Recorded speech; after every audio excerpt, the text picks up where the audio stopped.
ಎಲ್ಲರಿಗೂ ನಮಸ್ತೆ ಫ್ರೆಂಡ್ಸ್. ಇಂದಿನ ವಿಡಿಯೋದಲ್ಲಿ ಇವತ್ತಿನ ಪ್ರಮುಖ ಪ್ರಚಲಿತ ವಿದ್ಯಮಾನಗಳ ಮಾಹಿತಿಯನ್ನು ನೋಡುವ. ಮೊದಲನೆಯ ಪ್ರಶ್ನೆಯು, ಭಾರತೀಯ ರೈಲ್ವೆಯು ಇತ್ತೀಚೆಗೆ ಪ್ರಯಾಣಿಕರ ಸುರಕ್ಷತೆ ಮತ್ತು ರೈಲ್ವೆ ಆಸ್ತಿಯ ಮೇಲೆ ನಿಗಾ ಇಡಲು ನಿಯೋಜಿಸಿರುವ ಹೊಸ ಹ್ಯುಮನಾಯ್ಡ್ ಸೆಕ್ಯೂರಿಟಿ ರೋಬೋಟ್ನ ಹೆಸರೇನು? ಉತ್ತರವು ಆಪ್ಷನ್ ಬಿ ಆಗಿರುತ್ತದೆ, ASC ಅರ್ಜುನ್ ಆಗಿರುತ್ತದೆ. ರೈಲ್ವೆ ನಿಲ್ದಾಣಗಳಲ್ಲಿ ಭದ್ರತೆಯನ್ನು ಬಲಪಡಿಸಲು ಮತ್ತು ಕೃತಕ ಬುದ್ಧಿಮತ್ತೆಯನ್ನು ಬಳಸಿಕೊಳ್ಳಲು ಭಾರತೀಯ ರೈಲ್ವೆಯು ASC ಅರ್ಜುನ್ ಎಂಬ ರೋಬೋಟ್ ಅನ್ನು ಪರಿಚಯಿಸಿರುತ್ತದೆ. ಇಲ್ಲಿ ASC ಅಂದರೆ ಆಲ್ವೇಸ್ ಸೇಫ್ ಕಂಪೇನಿಯನ್ ಆಗಿರುತ್ತದೆ. ASC ಅರ್ಜುನ್ ಎನ್ನುವ ರೋಬೋಟ್ ಅನ್ನು ಪರಿಚಯಿಸಿದೆ. ಇದು 360 ಡಿಗ್ರಿ ಸುತ್ತಲೂ ನಿಗಾ ಇಡಬಲ್ಲ ಕ್ಯಾಮೆರಾಗಳನ್ನು ಹೊಂದಿದೆ. ಹಾಗೆಯೇ ಪ್ರಯಾಣಿಕರು ಈ ರೋಬೋಟ್ ಮೂಲಕ ರೈಲ್ವೆ ಸಹಾಯವಾಣಿ ಸಂಪರ್ಕಿಸಬಹುದು ಮತ್ತು ದೂರುಗಳನ್ನು ನೀಡಬಹುದಾಗಿರುತ್ತದೆ. ಇದು ನಿಲ್ದಾಣದಲ್ಲಿ ಬಿಟ್ಟು ಹೋದ ಅನುಮಾನಾಸ್ಪದ ವಸ್ತುಗಳು ಅಥವಾ ಅಕ್ರಮವಾಗಿ ಪ್ರವೇಶಿಸುವವರನ್ನು ಇದು ಪತ್ತೆ ಹಚ್ಚುತ್ತದೆ. ಈ ರೋಬೋಟ್ ಅನ್ನು ರೈಲ್ವೆ ಭದ್ರತಾ ಪಡೆ ಮತ್ತು ತಾಂತ್ರಿಕ ತಂಡಗಳು ಜಂಟಿಯಾಗಿ ಅಭಿವೃದ್ಧಿಪಡಿಸಿರುತ್ತದೆ. ಈ ಮಾಹಿತಿ ಇಲ್ಲಿ ನೆನಪಿಟ್ಟುಕೊಳ್ಳಿ. ಕೆಲವು ಪ್ರಮುಖ ಅಂಶಗಳು: ಕೇಂದ್ರ ರೈಲ್ವೆ ಸಚಿವರು ಈಗಿನ ಅಶ್ವಿನಿ ವೈಷ್ಣವ್ ಆಗಿರುತ್ತಾರೆ. ಹಾಗೆಯೇ RPF ರೈಲ್ವೆ ಪ್ರೊಟೆಕ್ಷನ್ ಫೋರ್ಸ್ ಇದು ರೈಲ್ವೆ ಪ್ರಯಾಣಿಕರು ಮತ್ತು ಆಸ್ತಿಯ ರಕ್ಷಣೆಗೆ ಇರುವ ಒಂದು ವಿಶೇಷ ತಂಡ ಆಗಿರುತ್ತದೆ. ಈ ಮಾಹಿತಿ ನೆನಪಿಟ್ಟುಕೊಳ್ಳಿ. ಮುಂದಿನ ಪ್ರಶ್ನೆ, ಭಾರತೀಯ ವೈದ್ಯಕೀಯ ಪರಂಪರೆಯನ್ನು ಸಂರಕ್ಷಿಸಲು CCRAS ಮತ್ತು ಕೇಂದ್ರೀಯ ಸಂಸ್ಕೃತ ವಿಶ್ವವಿದ್ಯಾಲಯ ಜಂಟಿಯಾಗಿ ಆರಂಭಿಸಿರುವ ಅಭಿಯಾನದ ಮುಖ್ಯ ಉದ್ದೇಶವೇನು? ಉತ್ತರ ಆಪ್ಷನ್ ಬಿ, ಆಯುರ್ವೇದ ಹಸ್ತಪ್ರತಿಗಳನ್ನು ಡಿಜಿಟಲೀಕರಣ ಮಾಡುವುದು ಮತ್ತು ಪುನರುಜ್ಜೀವನಗೊಳಿಸುವುದಾಗಿರುತ್ತದೆ.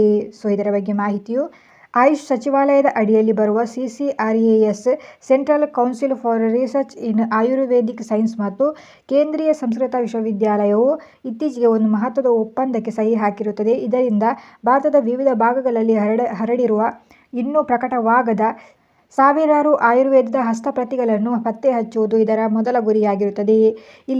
ಇದು ತಾಳೆಗರಿ ಅಥವಾ ಹಳೆಯ ದಾಖಲೆಗಳನ್ನು ಸ್ಕ್ಯಾನ್ ಮಾಡಿ ಡಿಜಿಟಲ್ ರೂಪಕ್ಕೆ ತರಲಾಗುತ್ತದೆ. ಹಾಗೆಯೇ ಸಂಸ್ಕೃತದಲ್ಲಿರುವ ಕೆಲವು ವೈದ್ಯಕೀಯ ರಹಸ್ಯಗಳನ್ನು ಆಧುನಿಕ ಭಾಷೆಗಳಲ್ಲಿ ಅನುವಾದಿಸಿ ಸಂಶೋಧನೆಗೆ ಮುಕ್ತಗೊಳಿಸಲಾಗುತ್ತದೆ. ಕೆಲವು GK ಪಾಯಿಂಟ್ಸ್ಗಳು. CCRAS ಇದು ಭಾರತ ಸರ್ಕಾರದ ಆಯುಷ್ ಸಚಿವಾಲಯದ ಅಡಿಯಲ್ಲಿರುವ ಅತ್ಯುನ್ನತ ಸಂಶೋಧನಾ ಸಂಸ್ಥೆಯಾಗಿದೆ. ಇದರ ಪ್ರಧಾನ ಕಚೇರಿ ನವದೆಹಲಿಯಲ್ಲಿದೆ. ಆಯುಷ್ ಸಚಿವಾಲಯ, ಆಯುಷ್ ಇದರ ವಿಸ್ತೀರ್ಣ ರೂಪವು ಆಯುರ್ವೇದ, ಯೋಗ, ಯುನಾನಿ, ಸಿದ್ಧ ಮತ್ತು ಹೋಮಿಯೋಪತಿಯಾಗಿರುತ್ತದೆ. ರಾಷ್ಟ್ರೀಯ ಹಸ್ತಪ್ರತಿ ಮಿಷನ್ ಇದನ್ನು 2003ರಲ್ಲಿ ಭಾರತದ ಲಿಖಿತ ಪರಂಪರೆಯನ್ನು ಉಳಿಸಲು ಸ್ಥಾಪಿಸಲಾಯಿತು. ಈ ಮಾಹಿತಿ ನೆನಪಿಟ್ಟುಕೊಳ್ಳಿ. ಮುಂದಿನ ಪ್ರಶ್ನೆ, ಇತ್ತೀಚೆಗೆ ತನ್ನದೇ ಆದ ಅಧಿಕೃತ ರಾಜ್ಯ ಸೂಕ್ಷ್ಮಜೀವಿಯನ್ನು ಘೋಷಿಸಿದ ಭಾರತದ ಮೊದಲ ರಾಜ್ಯ ಯಾವುದು ಮತ್ತು ಆ ಸೂಕ್ಷ್ಮಜೀವಿಯ ಹೆಸರೇನು? ಉತ್ತರವು ಆಪ್ಷನ್ ಬಿ, ಕೇರಳ ರಾಜ್ಯವು ಬ್ಯಾಸಿಲಸ್ ಸಬ್ಟಿಲಿಸ್ ಅನ್ನು ರಾಜ್ಯ ಸೂಕ್ಷ್ಮಜೀವಿ ಎಂದು ಘೋಷಿಸಿತು. ಇದರ ಬಗ್ಗೆ ಮಾಹಿತಿಯು, ಕೇರಳ ಸರ್ಕಾರವು ಇತ್ತೀಚೆಗೆ ಬ್ಯಾಸಿಲಸ್ ಸಬ್ಟಿಲಿಸ್ ಎಂಬ ಬ್ಯಾಕ್ಟೀರಿಯಾವನ್ನು ತನ್ನ ರಾಜ್ಯ ಸೂಕ್ಷ್ಮಜೀವಿ ಎಂದು ಅಧಿಕೃತವಾಗಿ ಘೋಷಿಸಿರುತ್ತದೆ. ಈ ಮೂಲಕ ಇಂತಹ ಒಂದು ವಿಶೇಷ ಘೋಷಣೆ ಮಾಡಿದ ಭಾರತದ ಮೊದಲ ರಾಜ್ಯ ಎಂಬ ಹೆಗ್ಗಳಿಕೆಗೆ ಕೇರಳ ಪಾತ್ರವಾಗಿರುತ್ತದೆ. ಈ ಬ್ಯಾಸಿಲಸ್ ಸಬ್ಟಿಲಿಸ್ ಅನ್ನು ಏಕೆ ಮುಖ್ಯ ಎಂದರೆ ಇದು ಮಣ್ಣಿನಲ್ಲಿ ಕಂಡುಬರುವ ಹಾನಿಕಾರಕವಲ್ಲದ ಬ್ಯಾಕ್ಟೀರಿಯಾ ಆಗಿದ್ದು ಸಸ್ಯಗಳ ಬೆಳವಣಿಗೆಗೆ ಸಹಕಾರಿಯಾಗಿದೆ. ಹಾಗೆಯೇ ಕೇರಳದಂತಹ ಹೆಚ್ಚು ಮಳೆಯಾಗುವ ಪ್ರದೇಶಗಳಲ್ಲಿ ಸಾವಯವ ತ್ಯಾಜ್ಯವನ್ನು ವಿಘಟಿಸಲು ಮತ್ತು ಕೊಳಚೆ ನೀರುಗಳನ್ನು ಶುದ್ಧೀಕರಿಸಲು ಇದು ಮುಖ್ಯ ಪಾತ್ರ ವಹಿಸುತ್ತದೆ. ಇದನ್ನು ಪ್ರೊಬಯೋಟಿಕ್ ಆಗಿಯೂ ಬಳಸಲಾಗುತ್ತದೆ. ಇದು ಮನುಷ್ಯರ ಜೀರ್ಣಾಂಗ ವ್ಯವಸ್ಥೆಯನ್ನು ಉತ್ತಮಗೊಳಿಸುತ್ತದೆ. ಈ ಮಾಹಿತಿ ನೆನಪಿಟ್ಟುಕೊಳ್ಳಿ. ಇದರ ಮೇನ್ ಉದ್ದೇಶ ಸಾಮಾನ್ಯ ಜನರಲ್ಲಿ ಮತ್ತು ವಿದ್ಯಾರ್ಥಿಗಳಲ್ಲಿ ಸೂಕ್ಷ್ಮಜೀವಿಗಳ ಬಗ್ಗೆ ಮಹತ್ವ ಮತ್ತು ಪರಿಸರ ಸಮತೋಲನದಲ್ಲಿ ಅವುಗಳ ಪಾತ್ರ ಬಗ್ಗೆ ಜಾಗೃತಿ ಮೂಡಿಸುವುದು ಈ ನಿರ್ಧಾರದ ಒಂದು ಮುಖ್ಯ ಉದ್ದೇಶವಾಗಿರುತ್ತದೆ. ಈ ಮಾಹಿತಿ ನೆನಪಿಟ್ಟುಕೊಳ್ಳಿ. ಕೆಲವು GK ಪಾಯಿಂಟ್ಸ್ಗಳು. ಭಾರತದ ರಾಷ್ಟ್ರೀಯ ಸೂಕ್ಷ್ಮಜೀವಿ ಯಾವುದು ಅಂದರೆ ಭಾರತ ಸರ್ಕಾರ 2012ರಲ್ಲಿ ಲ್ಯಾಕ್ಟೋಬ್ಯಾಸಿಲಸ್ ಬಗ್ಗಾರಿಕಸ್ ಅನ್ನು ರಾಷ್ಟ್ರೀಯ ಸೂಕ್ಷ್ಮಜೀವಿ ಎಂದು ಘೋಷಿಸಿತು. ಇದು ಹಾಲು ಮೊಸರಾಗಲು ಸಹಕಾರಿಯಾಗುವ ಒಂದು ಸೂಕ್ಷ್ಮಜೀವಿಯಾಗಿರುತ್ತದೆ. ಕೇರಳದ ಇತರ ಮುಖ್ಯ ರಾಜ್ಯ ಲಾಂಛನಗಳು ರಾಜ್ಯ ಪ್ರಾಣಿ ಆನೆಯಾಗಿರುತ್ತದೆ. ಪಕ್ಷಿ ಗ್ರೇಟ್ ಹಾರ್ನ್ಬಿಲ್ ಆಗಿರುತ್ತದೆ. ಹಣ್ಣು ಹಲಸಿನ ಹಣ್ಣಾಗಿರುತ್ತದೆ ಮತ್ತು ರಾಜ್ಯ ಮೀನು ಕರಿಮೀನು ಆಗಿರುತ್ತದೆ. ಇಲ್ಲಿ ಈ ಮಾಹಿತಿ ನೆನಪಿಟ್ಟುಕೊಳ್ಳಿ. ಮೇನಾಗಿ ಕೇರಳ ರಾಜ್ಯ ಬ್ಯಾಸಿಲಸ್ ಸಬ್ಟಿಲಿಸ್ ಅನ್ನು ರಾಜ್ಯ ಸೂಕ್ಷ್ಮಜೀವಿ ಎಂದು ಘೋಷಿಸಿತು ಮೊದಲ ಬಾರಿಗೆ. ಮೊದಲ ಬಾರಿಗೆ ಭಾರತದಲ್ಲಿ ಯಾವುದಾದರೂ ಒಂದು ರಾಜ್ಯವು ಸೂಕ್ಷ್ಮಜೀವಿ ಎಂದು ಘೋಷಿಸಿದ್ದು ಅದು ಕೂಡ ಕೇರಳ. ಈ ಮಾಹಿತಿ ನೆನಪಿಟ್ಟುಕೊಳ್ಳಿ. ಮುಂದಿನ ಪ್ರಶ್ನೆ, ಇತ್ತೀಚೆಗೆ ವಿಜ್ಞಾನಿಗಳು ಉತ್ತರಾಖಂಡದ ಓಕ್ ಕಾಡುಗಳಲ್ಲಿ ಅತ್ಯಂತ ಅಪರೂಪದ ಮತ್ತು ಪರಿಸರಕ್ಕೆ ಪೂರಕವಾದ ಯಾವ ಅಣಬೆ ಪ್ರಭೇದವನ್ನು ಪತ್ತೆ ಹಚ್ಚಿದ್ದಾರೆ? ಉತ್ತರವು ಆಪ್ಷನ್ ಸಿ, ಪ್ಲೆರೋಟಸ್ ಪೆಕ್ಟಿನಾಟಸ್ ಎನ್ನುವ ಅಣಬೆ ಪ್ರಭೇದವನ್ನು ಪತ್ತೆ ಹಚ್ಚಿರುತ್ತಾರೆ. ಉತ್ತರಾಖಂಡದ ಹಿಮಾಲಯ ಪ್ರದೇಶದ ಓಕ್ ಕಾಡುಗಳಲ್ಲಿ ವಿಜ್ಞಾನಿಗಳ ತಂಡವು ಸಂಶೋಧನೆ ನಡೆಸುವಾಗ ಪ್ಲೊರೋಟಸ್ ಪೆಕ್ಟಿನಾಟಸ್ ಎಂಬ ವಿಶಿಷ್ಟ ಜಾತಿಯ ಅಣಬೆಗಳು ಪತ್ತೆಯಾಗಿರುತ್ತದೆ. ಈ ಅಣಬೆಯು ಸತ್ತ ಮರಗಳನ್ನು ಅಥವಾ ಸಾವಯವ ವಸ್ತುಗಳನ್ನು ಕೊಳೆಸಿ ಮಣ್ಣಿಗೆ ಪೋಷಕಾಂಶಗಳನ್ನು ಮರುಪೂರಣ ಮಾಡುವಲ್ಲಿ ಪ್ರಮುಖ ಪಾತ್ರ ವಹಿಸುತ್ತದೆ. ಇದು ಸಾಮಾನ್ಯವಾಗಿ ಕಂಡುಬರುವ ಅಣಬೆಗಳಿಗಿಂತ ಭಿನ್ನವಾಗಿದ್ದು, ಓಕ್ ಮರದ ದಿಮ್ಮಿಗಳ ಮೇಲೆ ಹೆಚ್ಚಾಗಿ ಬೆಳೆಯುತ್ತದೆ. ಇದು ಕಂಡುಬಂದ ಸ್ಥಳ ಯಾವುದೆಂದರೆ ಉತ್ತರಾಖಂಡದ ಕುಮಾನ್ ಮತ್ತು ಗುರುವಾಲ್ಗ್ ಭಾಗದ ಎತ್ತರದ ಪ್ರದೇಶದಲ್ಲಿ ಈ ಅಣಬೆಯು ಕಂಡುಬಂದಿದೆ. ಈ ಮಾಹಿತಿ ನೆನಪಿಟ್ಟುಕೊಳ್ಳಿ. ಕೆಲವು GK ಪಾಯಿಂಟ್ಸ್ಗಳು. ಉತ್ತರಾಖಂಡದ ರಾಷ್ಟ್ರೀಯ ಉದ್ಯಾನವನಗಳು ಯಾವುದೆಲ್ಲ ಅಂದರೆ ಜಿಮ್ ಕಾರ್ಬೆಟ್, ಇದು ಭಾರತದ ಮೊದಲನೆಯ ಉದ್ಯಾನವನ ಕೂಡ ಆಗಿರುತ್ತದೆ. ರಾಜಾಜಿ, ವ್ಯಾಲಿ ಆಫ್ ಫ್ಲವರ್ಸ್ ಮತ್ತು ನಂದಾ ದೇವಿ ಆಗಿರುತ್ತದೆ. ಇಲ್ಲಿ ಇದೊಂದು ಮಾಹಿತಿ ನೆನಪಿಟ್ಟುಕೊಳ್ಳಿ. ಅಣಬೆಗಳ ಅಥವಾ ಶಿಲೀಂಧ್ರಗಳ ಅಧ್ಯಯನವನ್ನು ಮೈಕೋಲಾಜಿ ಎಂದು ಕರೆಯಲಾಗುತ್ತದೆ. ವಿಶ್ವ ಅಣಬೆಯ ರಾಜಧಾನಿ ಯಾವುದಾಗಿರುತ್ತದೆ ಅಂದರೆ ಭಾರತದ ಸೋಲಾನ್. ಹಿಮಾಚಲ ಪ್ರದೇಶದಲ್ಲಿರುವ ಸೋಲಾನ್ ಅನ್ನು ಮಶ್ರೂಮ್ ಸಿಟಿ ಆಫ್ ಇಂಡಿಯಾ ಎಂದು ಕೂಡ ಕರೆಯಲಾಗುತ್ತದೆ. ಈ ಮಾಹಿತಿ ನೆನಪಿಟ್ಟುಕೊಳ್ಳಿ. ಮುಂದಿನ ಪ್ರಶ್ನೆ, ಇತ್ತೀಚೆಗೆ ಭಾರತವು ಮೊದಲ ಬಾರಿಗೆ ಯಾವ ಅಂತಾರಾಷ್ಟ್ರೀಯ ಸಂಸ್ಥೆಯೊಂದಿಗೆ ಸಮಗ್ರ ರಕ್ಷಣಾ ಮತ್ತು ಭದ್ರತಾ ಪಾಲುದಾರಿಕೆ ಒಪ್ಪಂದಕ್ಕೆ ಸಹಿ ಹಾಕಿದೆ? ಉತ್ತರ ಆಪ್ಷನ್ ಬಿ, ಯುರೋಪಿಯನ್ ಒಕ್ಕೂಟ. ನವದೆಹಲಿಯಲ್ಲಿ ನಡೆದ 16ನೇ ಸಾಲಿನ EU ಶೃಂಗಸಭೆ ಸಂದರ್ಭದಲ್ಲಿ ಉಭಯ ರಾಷ್ಟ್ರಗಳ ಕೇವಲ ವ್ಯಾಪಾರವಲ್ಲದೆ ರಕ್ಷಣಾ ರಂಗದಲ್ಲಿಯೂ ಸಹಕರಿಸಲು ನಿರ್ಧರಿಸಿದ್ದು, ಯುರೋಪಿಯನ್ ಒಕ್ಕೂಟವು ತನ್ನ ಸದಸ್ಯ ರಾಷ್ಟ್ರಗಳಲ್ಲದ ದೇಶವೊಂದರ ಜೊತೆಗೆ ಮಾಡಿಕೊಂಡ ಮೊದಲ ಸಮಗ್ರ ರಕ್ಷಣಾ ಒಪ್ಪಂದ ಇದಾಗಿರುತ್ತದೆ. ಇಲ್ಲಿ ಕಡಲ ಭದ್ರತೆ, ಹಿಂದೂ ಮಹಾಸಾಗರ ಮತ್ತು ಪೆಸಿಫಿಕ್ ವಲಯಗಳಲ್ಲಿ ನೌಕಾಪಡೆಗಳ ನಡುವೆ ಸಹಕಾರ ಮತ್ತು ಜಂಟಿ ಗಸ್ತು ಹೆಚ್ಚಿಸುವುದು ಇದರ ಮುಖ್ಯ ಉದ್ದೇಶವಾಗಿತ್ತು. ಸೈಬರ್ ಭದ್ರತೆಯನ್ನು ಕೂಡ ನೀಡಲಾಗುತ್ತದೆ. ಸೈಬರ್ ದಾಳಿಗಳನ್ನು ಎದುರಿಸಲು ಮತ್ತು ತಂತ್ರಜ್ಞಾನ ವಿನಿಮಯಕ್ಕಾಗಿ ಉಭಯ ದೇಶಗಳು ಒಟ್ಟಾಗಿ ಕೆಲಸ ಮಾಡುವ ಒಂದು ಒಪ್ಪಂದವನ್ನು ಕೂಡ ಮಾಡಿಕೊಂಡರು.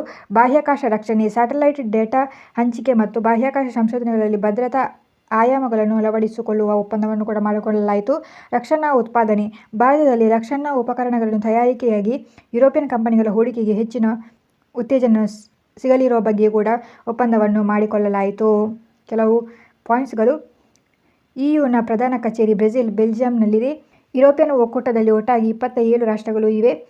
ಯುರೋಪಿಯನ್ ಕಮಿಷನ್ ಅಧ್ಯಕ್ಷೆ ಉರ್ಸುಲಾ ವಾನ್ ಡೆರ್ ಲೇಯರ್ ಅವರು 2026 ಅಂದರೆ 26 ಜನವರಿ 2026ರಂದು ನಡೆದ ಗಣರಾಜ್ಯೋತ್ಸವದಲ್ಲಿ ಮುಖ್ಯ ಅತಿಥಿಯಾಗಿ ಇದ್ದರು. ಈ ಮಾಹಿತಿ ನೆನಪಿಟ್ಟುಕೊಳ್ಳಿ. ಮುಂದಿನ ಪ್ರಶ್ನೆ, ಹೆಣ್ಣು ಮಕ್ಕಳ ಶಿಕ್ಷಣವನ್ನು ಉತ್ತೇಜಿಸಲು ಮತ್ತು ಅವರ ಪೌಷ್ಟಿಕಾಂಶದ ಮಟ್ಟವನ್ನು ಸುಧಾರಿಸಲು ನಮೋ ಲಕ್ಷ್ಮಿ ಯೋಜನೆ ಅಡಿಯಲ್ಲಿ 1250 ಕೋಟಿ ಅನುದಾನವನ್ನು ಮೀಸಲಿಟ್ಟ ರಾಜ್ಯ ಯಾವುದು? ಉತ್ತರ ಆಪ್ಷನ್ ಸಿ, ಗುಜರಾತ್ ರಾಜ್ಯ.